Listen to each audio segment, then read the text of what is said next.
Hello everyone, welcome to Topper IAS. As part of our daily series, today also we will continue with our discussion of daily current affairs which have been sourced from the Hindu newspaper. Okay, so let's get started. So the first one is with respect to MSP, minimum support price. Center has increased the minimum support price for Rabi crops. Coming to Rabi crops, those crops which are grown in winter season.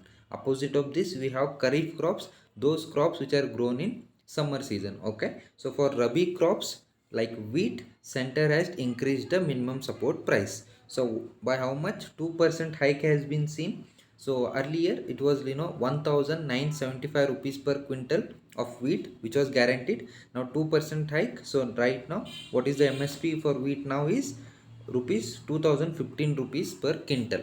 So there has been increase of 2%. Not only with respect to wheat, there has been increase in MSP within the sphere of oil seeds also pulses like mustard, safflower and masoor dal. Here you see hike of up to 8%. So question comes, why just 2% for wheat and 8% for oil seeds and pulses? So the main reason is to encourage crop diversification. See, basically earlier rice and wheat were much grown in India because of the MSP given to it. So these crops, oil seeds and pulses were neglected, and that resulted in skewed agricultural production, neglect of oil seeds and pulses, and we have to depend on imports for these all pulses and oil seeds.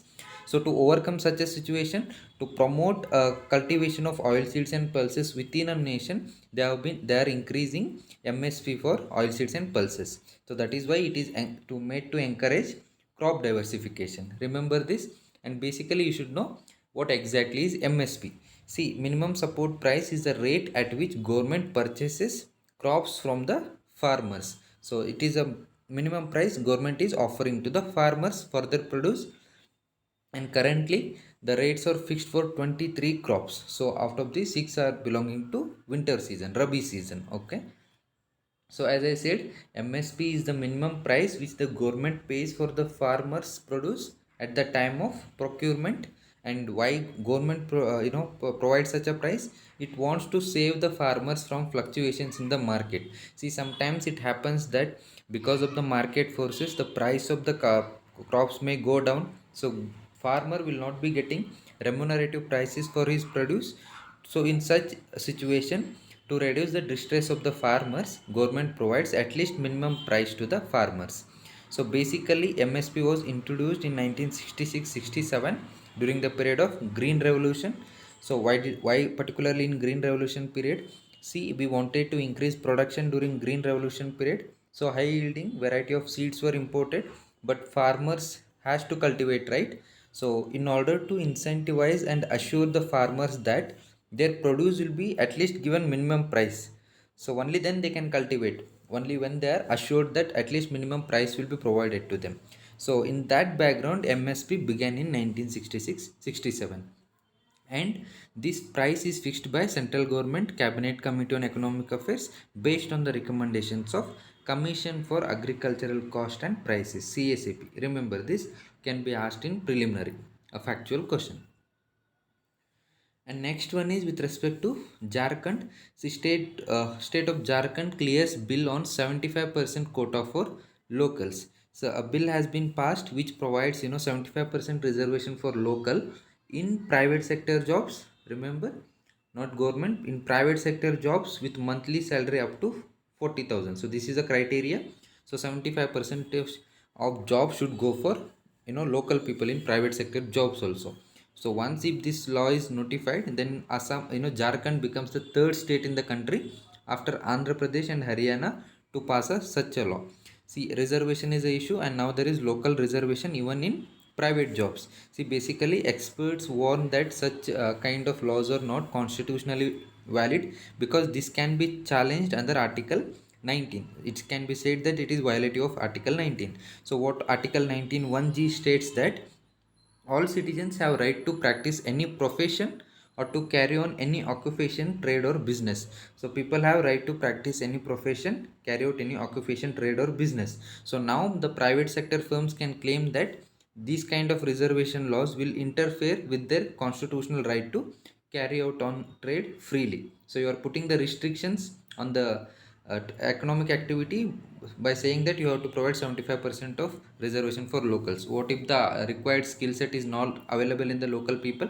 So those kind of issues will be coming. So we will discuss this in our mains episode in detail. What are the consequences of such kind of reservation in economic private sector jobs? As of now, remember this violation of Article 19, it can be challenged on. Then next one is with respect to Assam. Assam to phase out fossil fuel based vehicles by 2030. See, Assam government has now unveiled an electric vehicle policy for phasing out those vehicles which are run on fossil fuels by 2030. Nothing but petrol, diesel, and all. So it what the policy contains is it says that it aims to convert all government vehicles and fleet of public buses to electric, and so all the government vehicles will be converted to electric vehicles, and it also aims to deploy 2 lakh electric vehicles within next 5 years. So this is the plan. The how they aim to do this, they also the policy offers a set of incentives for people to switch to electric vehicles.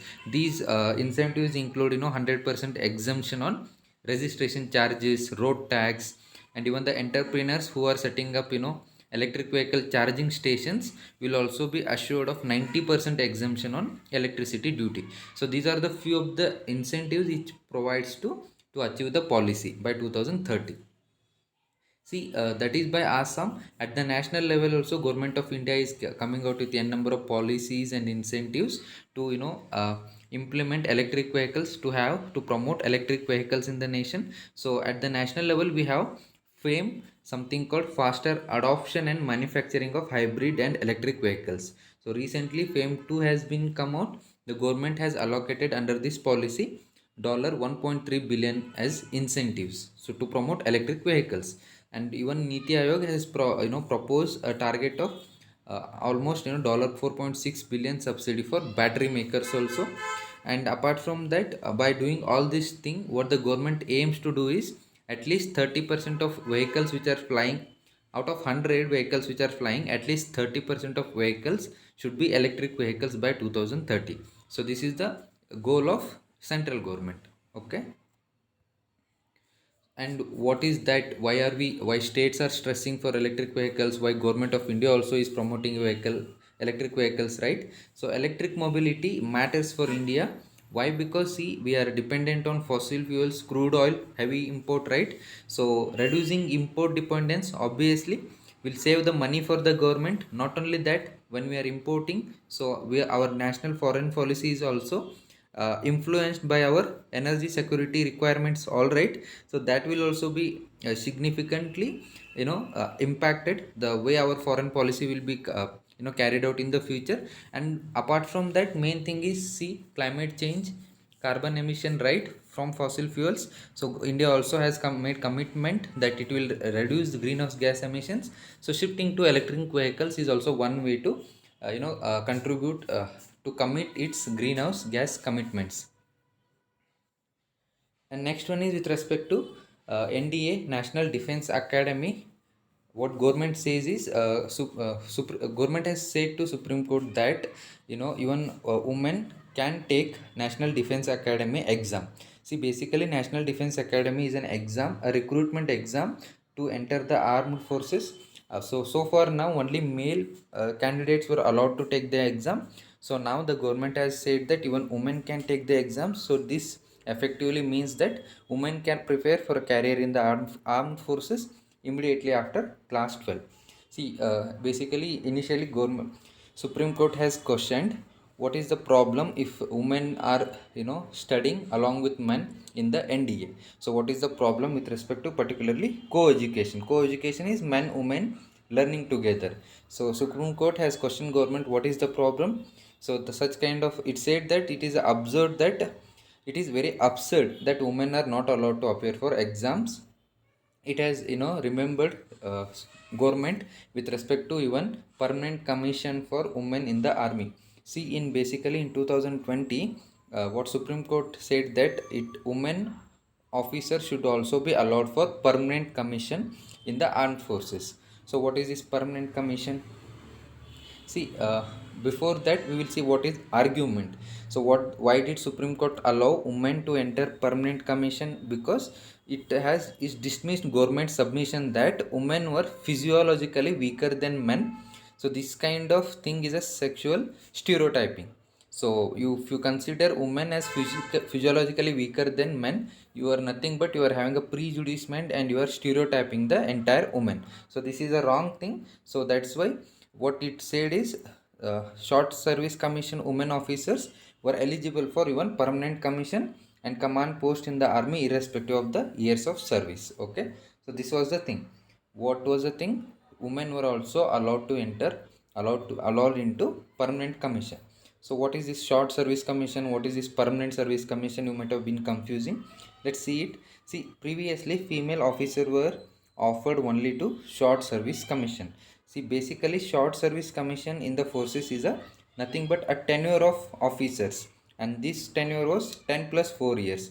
So short service commission is nothing but related to tenure of the officers, and this tenure is like 10 plus 4 years. So basically you can, when you enter into the service, you will be allowed to work for 10 years, then after 10 years you can also continue for another 4 years.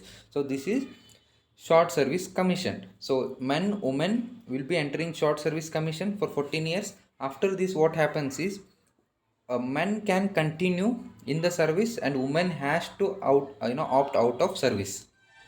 So men who continue to service in the armed forces, they will referred as permanent commission, and women were not allowed to continue in the service. So that's why they were only allowed for short service commission. So men were short service commission, then later on they can also go to permanent service commission. Okay, permanent commission.